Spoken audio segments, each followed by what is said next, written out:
Okay.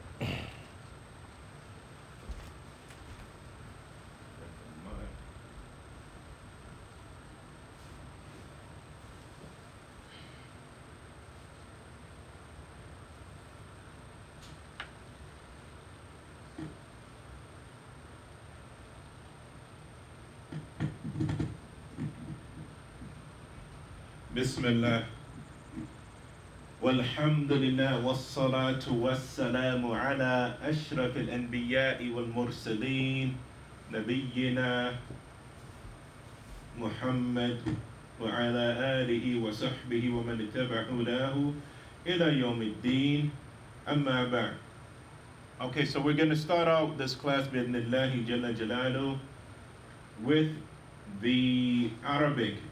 Now, we went over one letters and how to pronounce a word with one letter, whether it be a kasra, which gives it the E sound, a fatha, which gives it the A sound, and a dhamma, which gives it the U sound.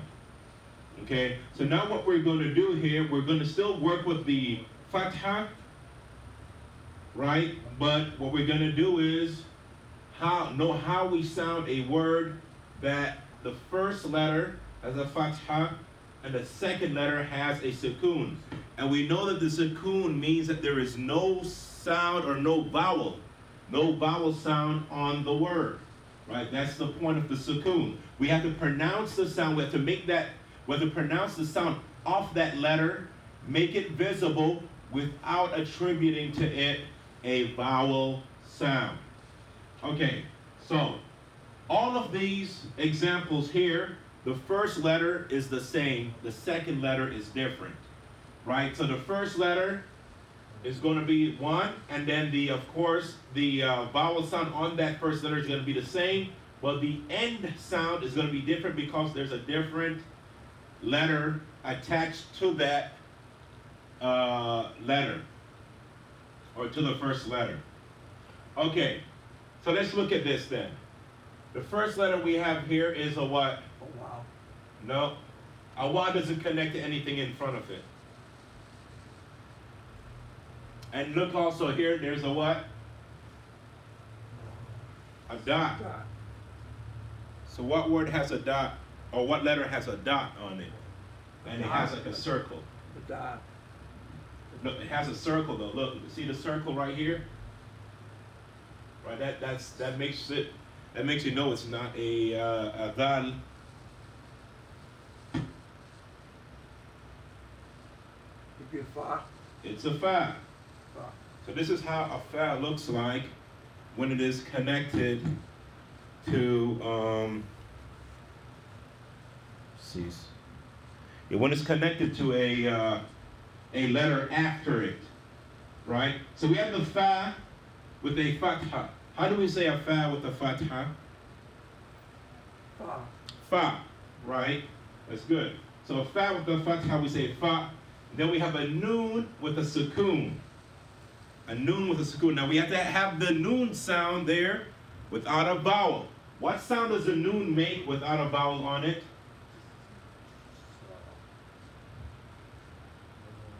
No. That would be Like when we say a B, what sound does a B make? You go right? But if I say what does BA sounds like, you say ba, B-E, B. But this is having the B sound without there being a vowel attached to it. So we get the sound, right? Okay, so how do we then say a fa with a fatha followed by a noon with a sukoon? How would we say that then?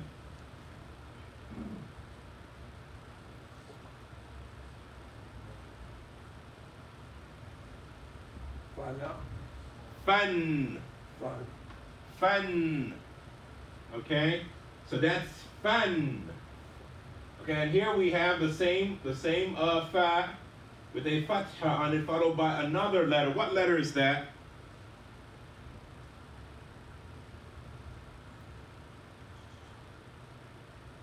That's a sheen. It's a sheen. And what sound does the sheen make when without a vowel? That's correct. Shh. Okay, so how do we say a fa with a fatha over it, followed by a sheen with a sukoon?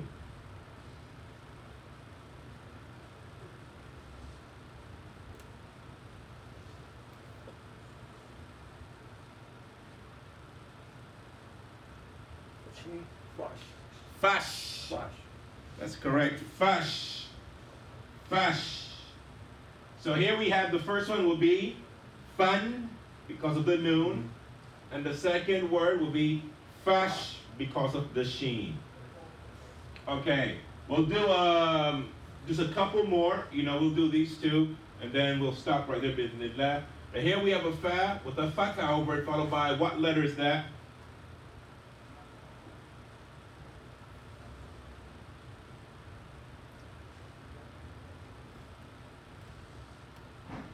A zain. No.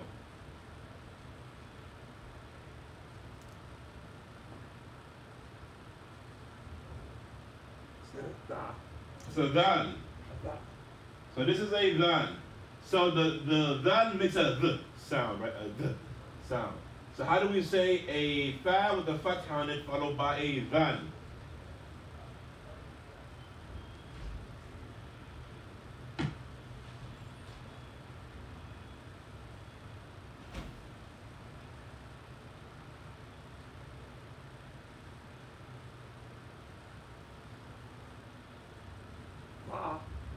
Fad. Fad. Fad. So here we have fun, fash, fad. Okay, so the next one that we have here is a fa with a fatha on it, followed by what letter is that?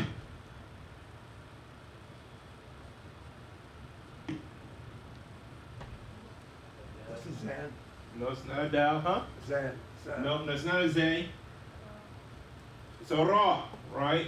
And how do we know this is not a zay? There's no dot. No dot. No dot. So this is a ra. Ra. That is it.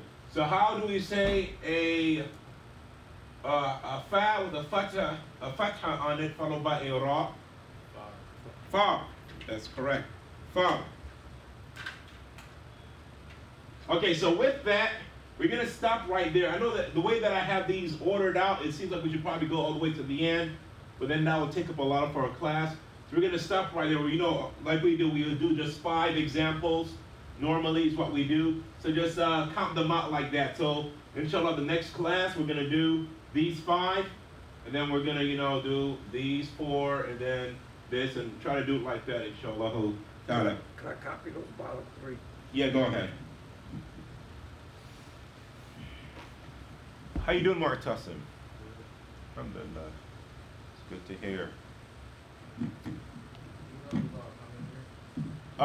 People, they kind of trickle in towards the end. Some people are out of town right now, so it's hard to say who's going to come. I know Mahmoud said he was going to meet me here. Cause we have something to discuss. Huh? No, I have something to discuss with him.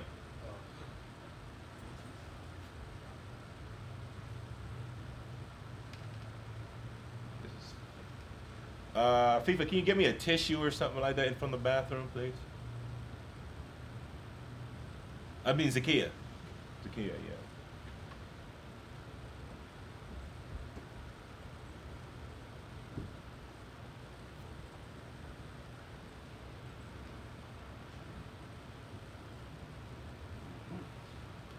How you doing, Isa? Oh, Allah, very merciful to me, brother. I'm telling you, I can't tell you how much. I'll be talking all night. You be telling me I'm trying to teach a class. Stop. Allah is merciful to me. Allah.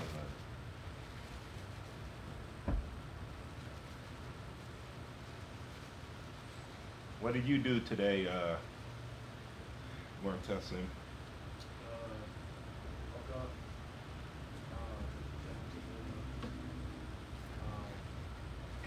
Whoa, that's quite a short list right there. You woke up and came to Juma. Juma was at 12:30. Okay, wow, that's a lot of sleep. You mind my students when I was in Saudi, they do that. Sleep all not day. Actually, that's not even night. Can't do that. Stay up all night. Mm-hmm. Stay up till like 3. Can't stay That up Saudi style, you fitting right over there. You fitting just right. Where you watch TV, play games, or Yeah. And then after Juma, came back to the house and we made milkshakes and stuff. Mm-hmm. And Mm-hmm. after that, we went to the barber shop and then my dad got our haircuts. Okay. Okay. After that, we got our haircuts at 5:30. So after that, we went back to the house and then we got my stuff and then we came. Okay. Alhamdulillah.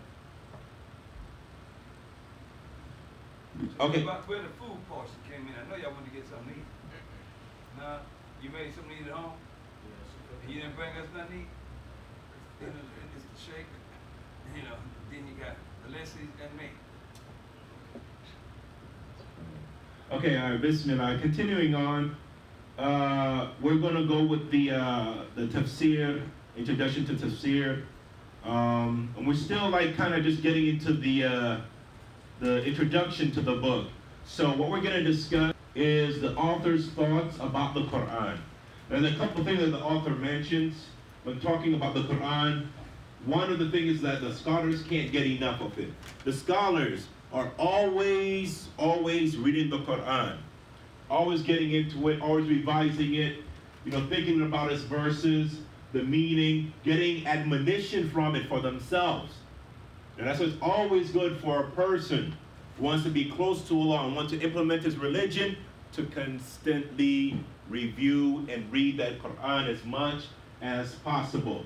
The least that a person should have between them and the Quran is to be able to read it in the amount where they're finishing it in a month, right? That's the least that we should all try to do. Okay. What's next? He says, whoever uses it as their speech has said the truth. When you speak in accordance to that which is in the Quran, you cannot have any other outcome other than that you are truthful. Because Allah subhanahu wa ta'ala is truthful. So if you use his words to guide your speech, then alhamdulillah wa ni'mah. Okay, another thing that the Shaykh he talks about is whoever calls to it has called to the rightly guided path. Calling to the Quran, which is calling to Islam, is calling to the rightly guided path. Anyone arrogant enough to leave it, Allah will break him.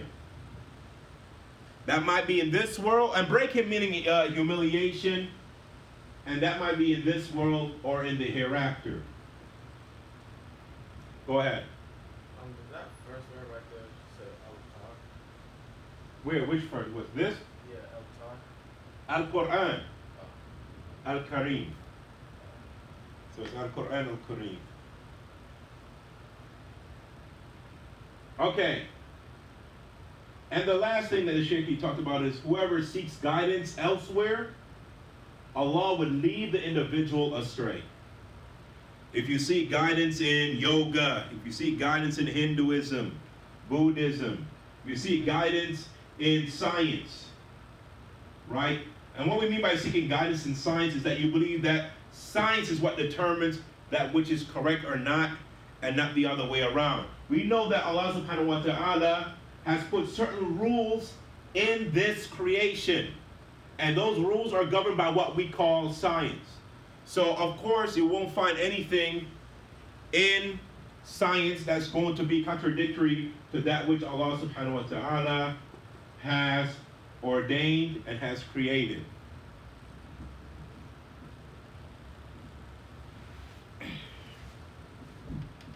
Any questions on that? Pretty straightforward, I think. Like I said, this is still just the introduction to the book. The Sheikh is not going to get into any principles as of yet, but showing the importance of the Quran is one way of showing the reason why this topic needs to be talked about. Why do we talk about the fundamentals or the science of the Quran and its explanation? Because it's important. Go ahead, Mu'tasim. So, you know how you are a new sheikh or whatever? What's the difference between you and like the imam? Meaning like an imam? Yeah, like what's the difference? Okay, an imam is a position. It's like a title, right? Anyone who leads a community or congregation, then they're an imam, right? A sheikh is someone that is learned.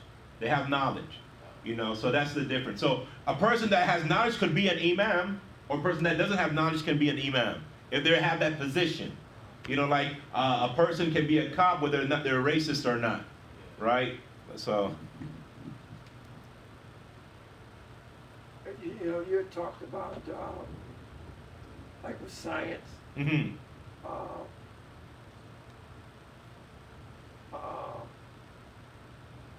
like, I forgot the name of the group. I forgot the name of the group. They use the Quran and the Bible, the science of the Science of the Quran and the Bible. That's found in the Quran and the Bible. For what? For what purpose? Does it show how truthful they are? As, I guess a way of life, or Yeah, I mean, there are people who do that. There are people who actually spend a lot of time, too much time, I think, doing that. Because what ends up happening, instead of following what Allah has revealed, they're going behind and tracing behind science, trying to validate their beliefs through that, when it should be the other way around. And so that's the problem with that. the more scientists. That's Is that what they do? The more science? The more science. Okay. I mean, yeah, that stuff is something that, is not really what we're into as Muslims and things like that. Because we believe, like Allah said, كُلٌّ مِّنْ عِنْدِ رَبِّنَا. All of it is from our Lord. We believe that it's from our Lord before science can prove it false or prove it correct. Because what happens is, like for example, sometimes someone might read a verse and they might have an understanding of it, and then science or a scientific theory comes along which agrees with their understanding. So they said, I see the Quran is truth, the Quran is truth. But then scientific fact comes later on to disprove that theory. And where does that leave that person who held on to that as their validation? It might cause a person, after that to, disbelieve. Because now they're thinking that, oh no, there's definitely contradictions and stuff like that. No, you understood the verse incorrectly. And you use that to substantiate your faith instead of just believing and knowing that these verses are from Allah and it couldn't be from anyone else. There's a whole bunch of proofs to substantiate that other than running behind scientific theory and stuff like that. It's almost as if science is what you worship instead of Allah. Because they're the one that's telling you what is right and wrong. When we know that, like I remember there's a movie I watched a long time ago called, I can't remember the name of it. It was about two magicians and stuff. And one of them went to go visit that was playing, Tesla, the scientist that was responsible for a lot of inventions with electricity.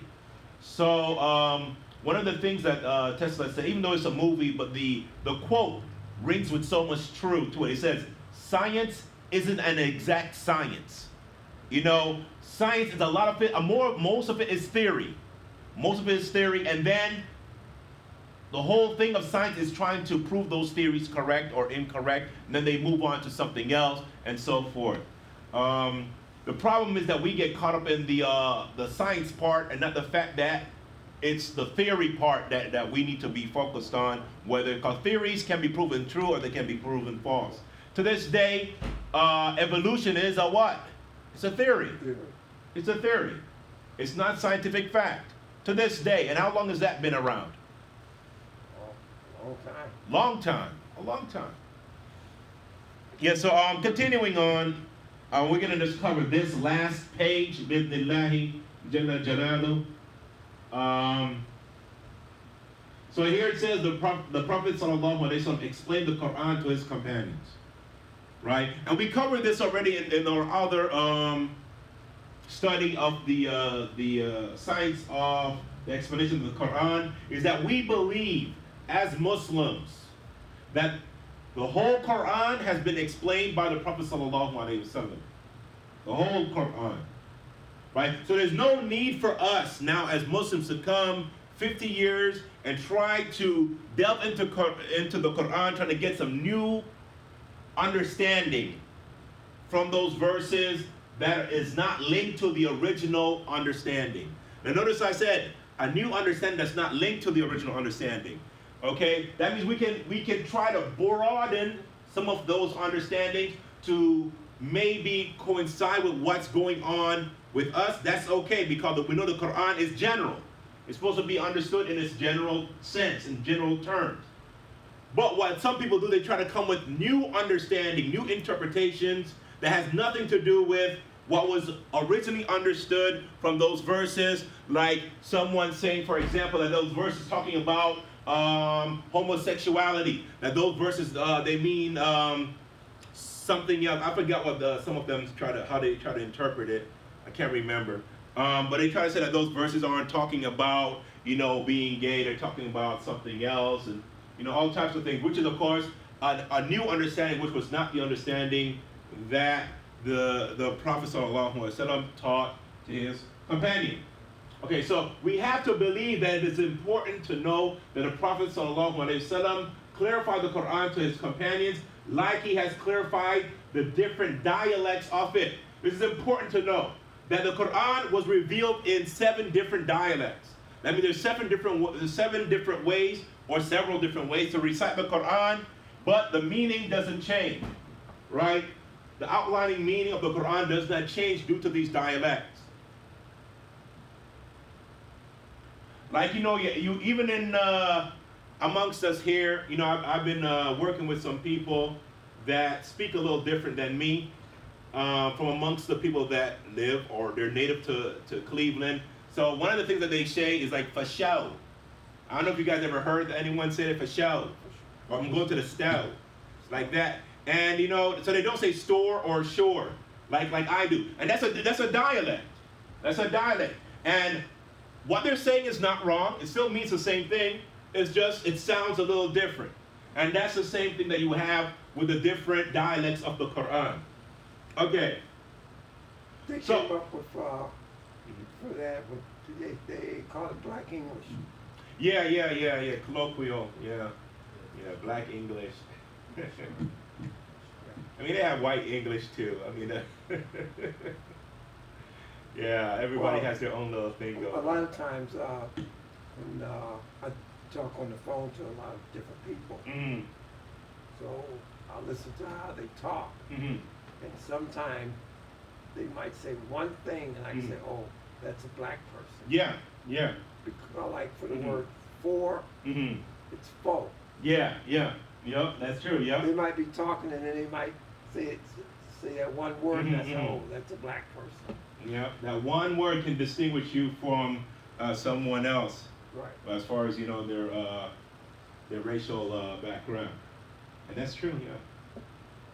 All right. So what's the proof for this now? What is the proof that the Prophet ﷺ has explained the whole Quran to his companions? We have the ayah, "Inna wa anzalna ilayka dhikra litubayyina lin-nasi ma nuzzila ilayhim la'allahum yatafakkarun." In this verse, Allah says, "And we revealed to you the message that you may make clear to the people what was sent down to them, and that they might be given, or they might think about it," right? To clarify. Clarifying is, of course, explaining. So this shows that the Prophet ﷺ had to do this, because Allah subhanahu wa ta'ala informed us that he was supposed to do this. And we know that the Prophet ﷺ did as he was commanded.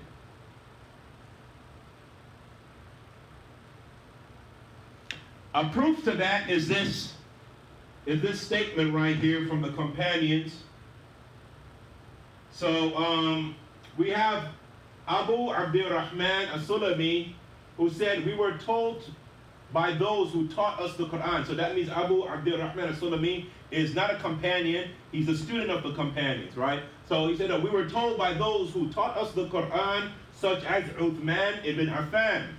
So the fact that he was taught by the likes of Uthman ibn Affan and Abdullah ibn Mas'ud, we know that he's from what is considered the major students of the companion, right?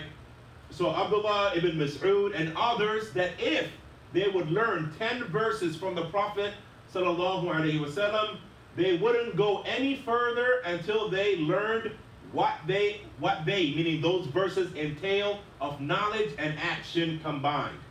Right? So unlike us, our goal normally when we read the Quran is either one of two things. We're either reading it to understand, or we're reading it for just getting the reward of reading the Quran. Or memorizing, so those three.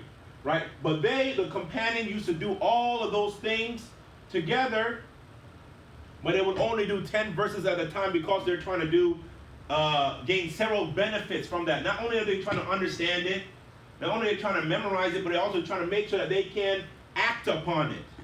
So they wouldn't go over 10 verses until they understood it, memorized it, and were able to act upon it. Right? So they would say, so we learned the recitation of the Quran, its knowledge, and acted upon it all at once. And Anas ibn Malik, he also used to say, radiyallahu anhu, if any one of us was able to recite Surah Al-Baqarah and Ali Imran, he became a person of reverence to us. Why?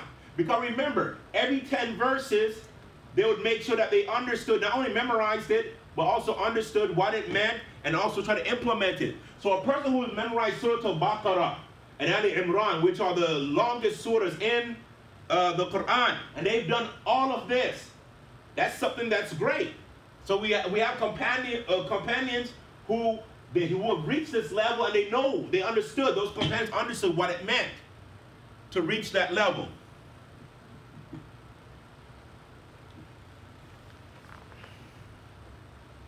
So any questions on that? Inshallah ta'ala, we're going to stop there with that. Inshallah. Any questions? No? Straightforward? Okay. All right, so what we're going to do before we get into the 40 hadith and Aqidah, we're going to go to actually a topic that we didn't cover last week, and that was the seerah. We forgot to cover the seerah. I thought we covered everything, but the seerah, subhanAllah, somehow managed to slip by us. So that's where we're going to go with Illahi Jalla Jalalu. And here we are, right here. Go back a little bit. Yeah, so the last thing we covered about the Prophet ﷺ is this verse right here, right? That the Prophet ﷺ, he was a merchant for his wife Khadija, radiyallahu anha, right? And he went to Syria to sell her merchandise and to gain merchandise for her, right? And after he came, so that's where we stopped at. No, I'm sorry, that's not where we stopped at. But after that, what happened? He came back to Mecca, and a little time after he came back to Mecca, this is when the Prophet ﷺ married our mother, Khadija, radiyallahu anha. Okay? So we talked about that. The word that means to be married right here is aqduhu. And aqd actually comes from the word aqidah, comes from the same word, because it both means to make something binding. You know, your belief is binding to who you are, as well as marriage is also something that is binding physically between you and another person. Okay, so that's where that word. So we discussed that, and now we're here. So it says, وَوَلْدُهُ. Okay, let's have actually one of you guys read. Go ahead, Mu'tasim, the first word.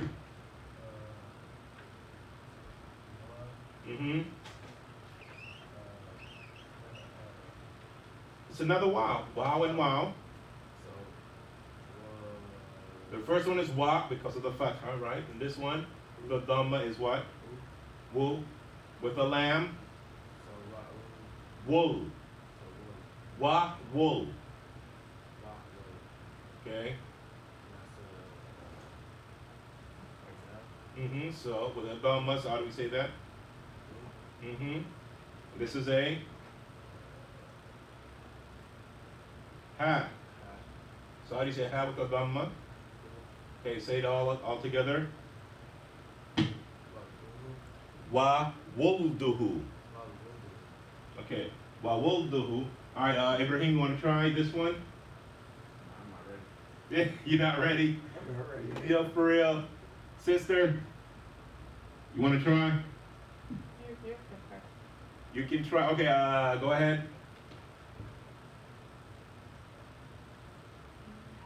Minha. Okay. Go ahead, Mu'tasim.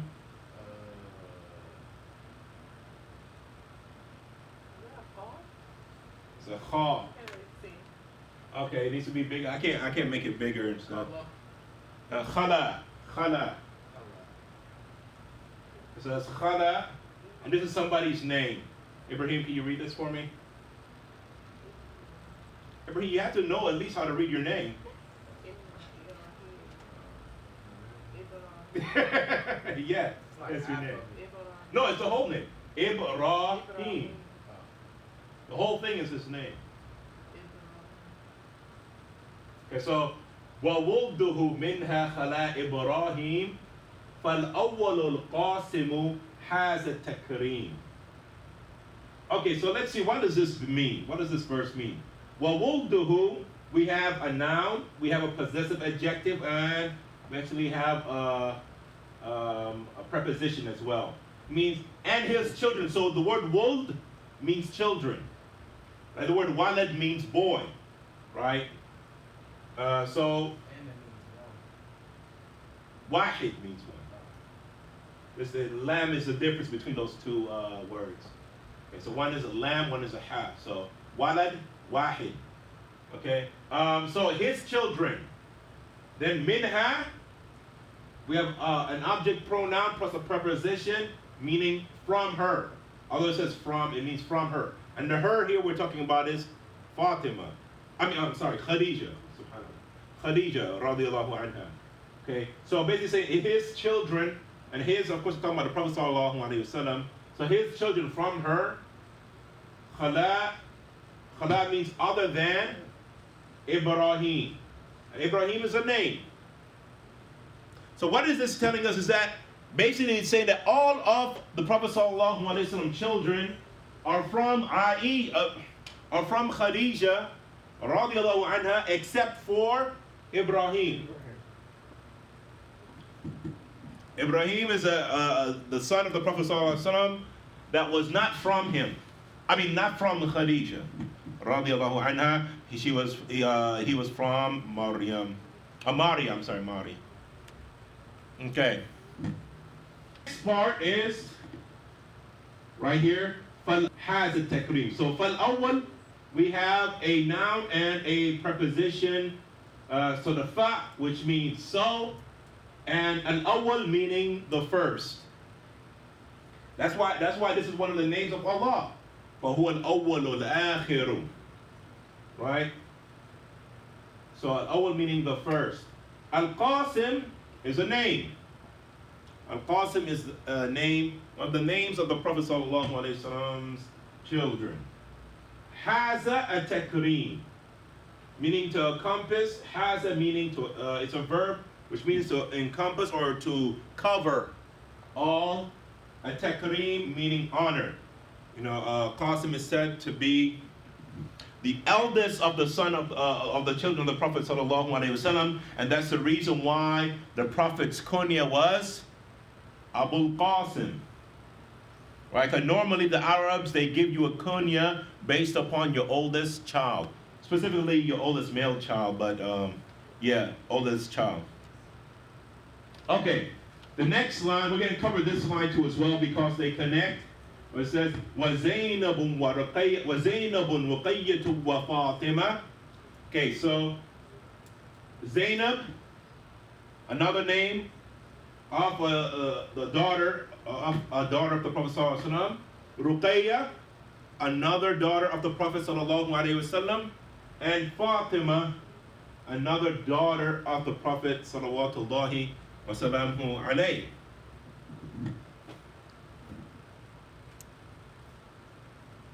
Oh, wait a minute. Did I go too far? Oh, man, I didn't. Okay, I see what happened. I didn't explain this side. So I'll explain it by talking, and then inshallah I'll complete the notes after class. So the next name that we have here is Kulthum. When it says Lahunna Khatima. So Kulthum is considered to be the youngest child of the Prophet sallallahu alaihi wasallam. All right, so it goes Qasim, and then you have, after Qasim, you have Ibrahim, then you have Zainab, then you have Ruqayya, and you have Fatima, and you have Kulthum, right? Now, some say that the Prophet ﷺ had another son named Abdullah, while others say that Abdullah is the same person as Qasim. They're the same people, right? There's another name for him, because Abdullah can be a general name. Like anybody who's a servant of Allah is Abdullah. So that's it. So how many children of the Prophet sallallahu alaihi wasallam we have? We have five. That's all we have right here. That's four. Okay, yeah. Not five. It's six. It's six. These are the girls, right? How many girls? Four. And we have two males. We have Al-Qasim and Ibrahim. You guys forgot. Because Ibrahim is not from... I thought it was Abdullah too. Abdullah, we said that Abdullah might be the same person as Qasim. It might be the same, so we're not going to count Abdullah. But it's good to know that name, just in case. Right? Because there's difference of opinion in that issue. But Ibrahim is from another mother than the other children. Yeah.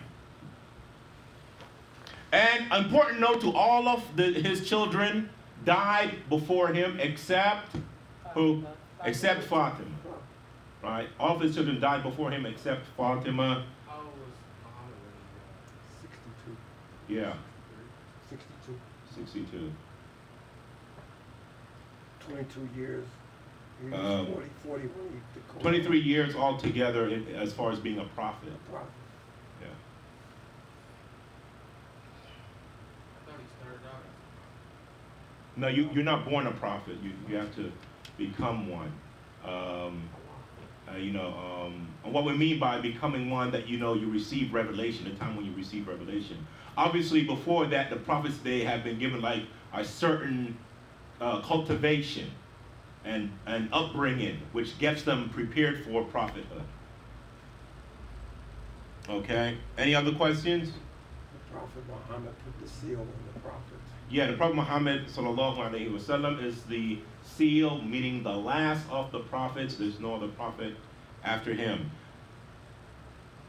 They say anybody that say they're a prophet after Prophet Muhammad is a liar. Not only a liar, but they're a disbeliever as well. That takes them out of the fold of Islam. Okay. So next we're gonna go to.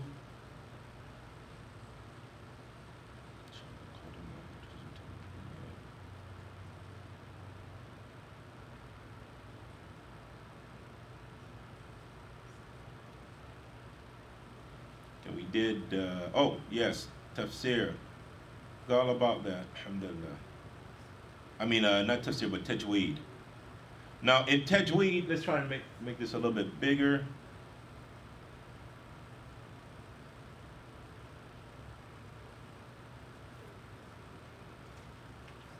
Can you see that, sis?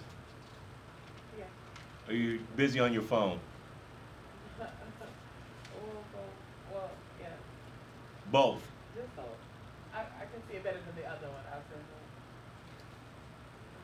one. Okay, guys, so what we're going to do is talk about idhar. Now, last time we spoke, or the first principle that we covered is the principle of idhar, right? Which means that you pronounce the noon clearly when you see certain letters that come after it. And we said how many letters that come after the noon that makes the rule of idhar? How many letters? No, more than that, double that. 6. 6 letters, and they're the throat letters. So that means what? What letters are we talking about? The hamza, the ha. The wow. No, the vowel is a lip letter. You produce it with your lips, not your throat. Huh? Kha, yep. Ain. Huh?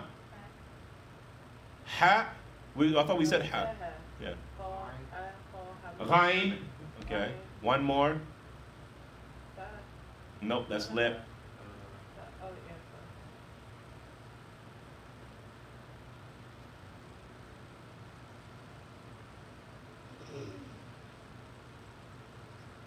What we missing, guys? Nope, Faz lip. Lamb, nope.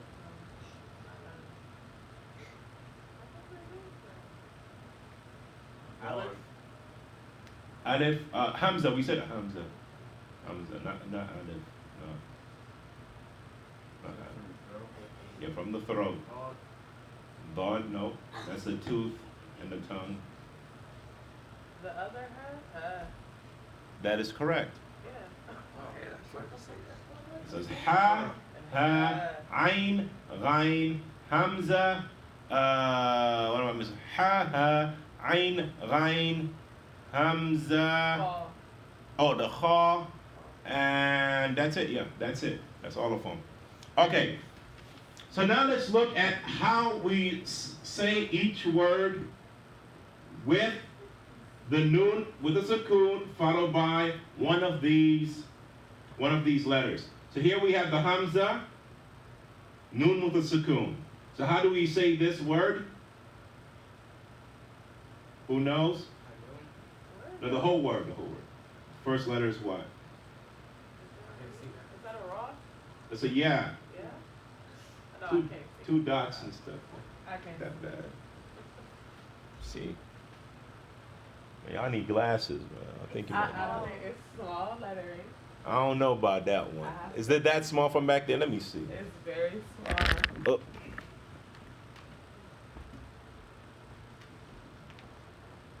I don't know. I can still see that. Yeah.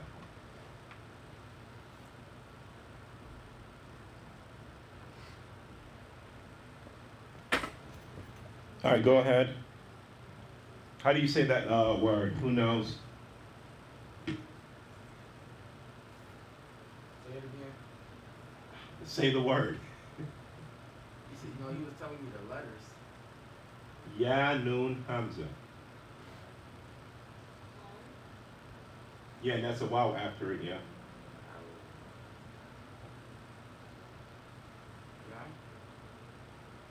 Yeah. Yan, auna. Yan, auna. So that's how you would say that. And then we have here two words, right? One here with two letters and the other one with what seems to be three letters. Now this word right here that seems to be three letters is actually four letters, right? So you have, this squiggly line represents two hamzas. The first with a fatha and the second with a sukoon. And we know when we have, basically the second one, you actually could remove the hamza, just have it an alif. So we know that when we have a hamza followed by an alif, what do we do? Elongate. So that's exactly what this is telling us to do. So how would we say this?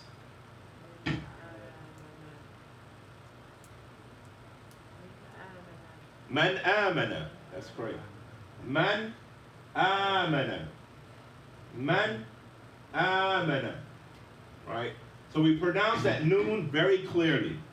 Right? Just like we did here in yan auna. Yan auna. Okay. Now here we have the noon in the form of tanween. Right? And here we still have the hamza after it. Now this one, you guys should know, because if you memorized Surah Amma Yatasa'alun, or Surah, what do they call it? It's called Surah Amma, right?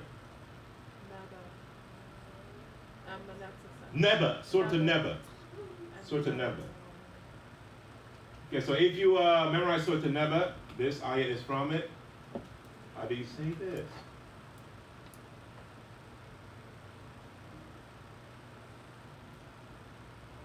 Go ahead. You know how to say it? No? Why you raised your hand? Okay. Okay, so this is wa jannatin alfafa. Wa jannatin alfafa. And basically it means that, gardens covering everywhere. Now this one should be easy. Anyone wants to take a shot at this one? Now here, we're done with the Hamza, right? We did 3 different examples of the Hamza. Here we're doing the, what letter is this? Me. No, the Ha. Right? So here we're doing the Ha. So let me scroll down. Oh. That was not supposed to happen. Okay, there we go. Okay.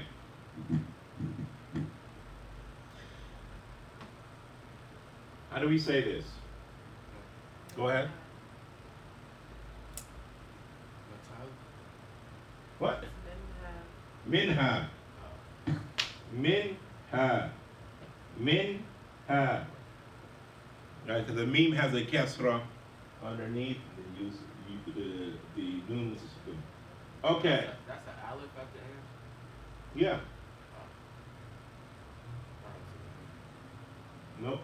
A lamb would have a curve. Okay, number 5. Who can say that? Go ahead.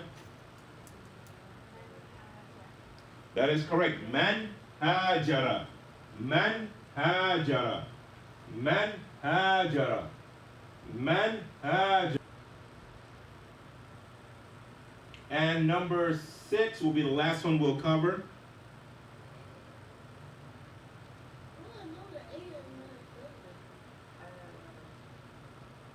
This one's kind of difficult to pronounce. Yeah, Jorofin Hadin. Jorofin Hadin. Right? So all of those examples, we say the noon very clearly with a sukoon, right? Jorofin Hadin. Jannatin alfafa. Man amana. All of these, the noon is said very clearly, no problems. The issue that you guys have to understand that this type of recitation or this type of rule only applies to those 6 letters. That's what you have to understand. So this is not the norm. There's more than 6 letters in the Arabic alphabet. Thank you. The Arabic alphabet, right? So even though this is how you would say it outside of the Quran, and that's normal, the normal way to read it, a lot of what you read in the Quran is not going to implement this rule. Just by, sheer mathematics, it's not going to happen. Most of it is going to implement a different rule, which we will learn later on. Bidnillahi Jalla Jalaluh. Any questions?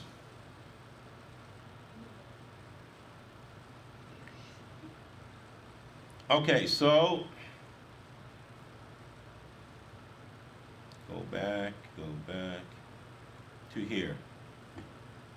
So we're going to talk about then, inshallah ta'ala, fiqh. We're still covering the issues of dealing with fasting, because we started that because of Ramadan. And we're continuing until we finish the chapter of fasting. Then we'll go back to the chapter dealing with prayer and purification. I will go back to that. Bismillahi Jalla Jalaluh. Okay. So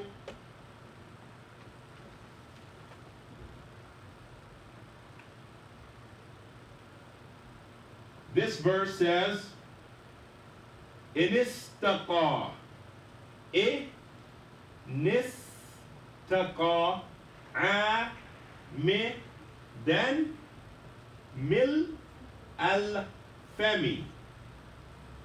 La in bi sabqin kana dhaka fa'lami. Okay? So it says, إن استقى عامدا ملء الفم لا إن بسبق كان ذاك فاعلم. Go ahead. What is that very first letter? Is that Aleph, right? It's a Hamza. It looks like it's an Aleph with a Hamza underneath it. So whenever you see a Hamza on something, it's a Hamza. It's just written with an Aleph over it or under it, depending on what type of Hamza it is. Hamza is written like in 3 different ways. It's not in like the regular 24 alphabet. Yeah, not the one that people normally have in sheets and stuff. You won't see it like that.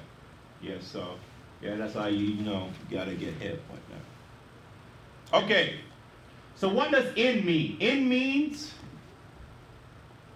I don't know why. Okay, I see. I put the 2 words in istaqa, right? So in means if.